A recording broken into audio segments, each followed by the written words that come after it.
students. Today's topic is plant growth regulators. Plant growth regulators are otherwise called chemical messenger.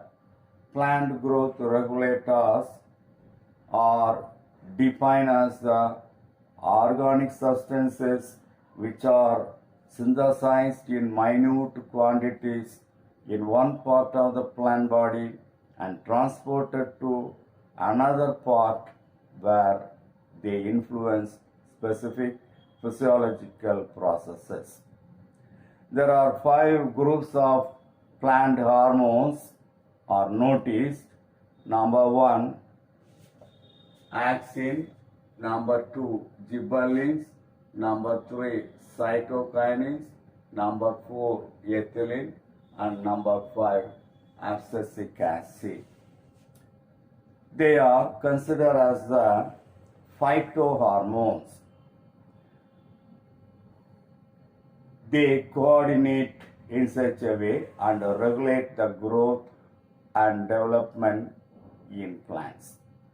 Phytohormones are chemical substances. They are naturally occurring hormones because they are synthesized in the plant body itself.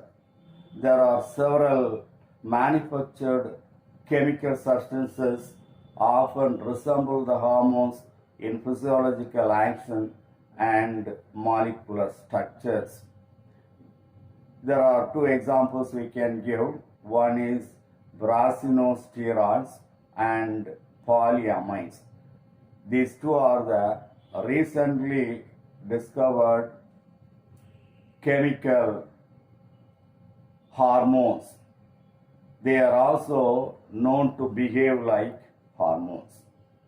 Come to the classification of the plant growth regulator. Plant growth regulators are classified as number 1, natural plant growth regulators, and number 2, synthetic plant growth regulators. They are classified based on their source.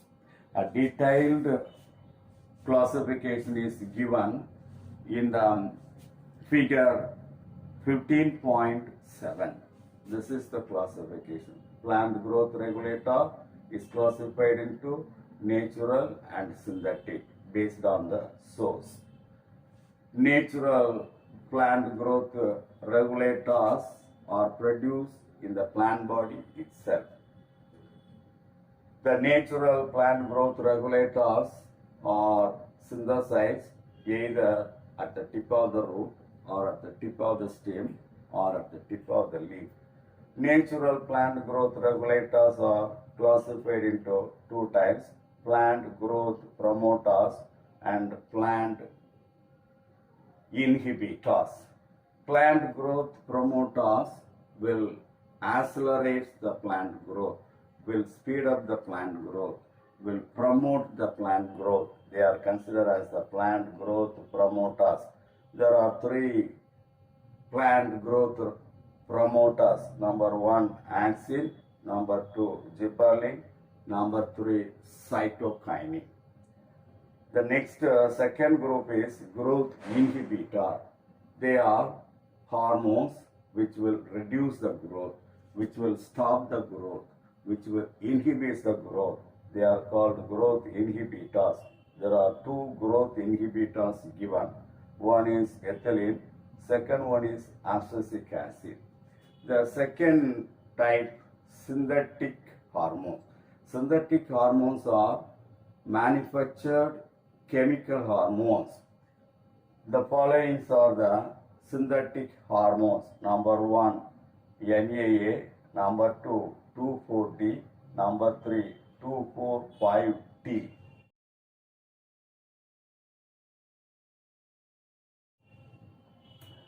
Now we'll pass on to the characteristic picture of phytohormones.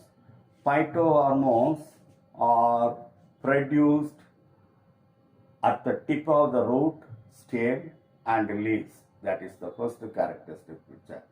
Second, the hormones are transferred from one place to another place of the plant body through conductive systems. Conductive system means it refers to the vascular system. Vascular system consists of both xylem and phloem. So the phytohormones may be conducted either through the xylem or phloem. They are required in trace quantities. They are very essential in less quantities. All phytohormones are organic in nature.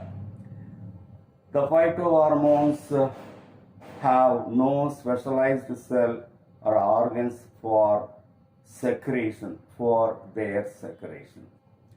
They are capable of influencing physiological activities leading to the promotion, inhibition, and modification of the growth. Come to the synergistic and antagonistic effects. Synergistic effect means the effect of one or more substance in such a way that both promote each other's activity. For example, the activity of axin and gibberellins or cytokinin. They promote the growth. Both axin and gibberellin will promote the growth. So that is the synergistic effect. Antagonistic effect, the effect of two substances in such a way that they have opposite effects on the same process. One accelerates and the other inhibits. For example, abscisic acid and gibberellins during seed germination or bud dormancy, seed dormancy or bud dormancy, they have the opposite effect. Abscisic acid induces the seed dormancy and bud dormancy, whereas gibberellins will break the seed dormancy or bud dormancy. So that is the antagonistic effect of phytohormones or plant hormones. So that's all today's topic. Thank you.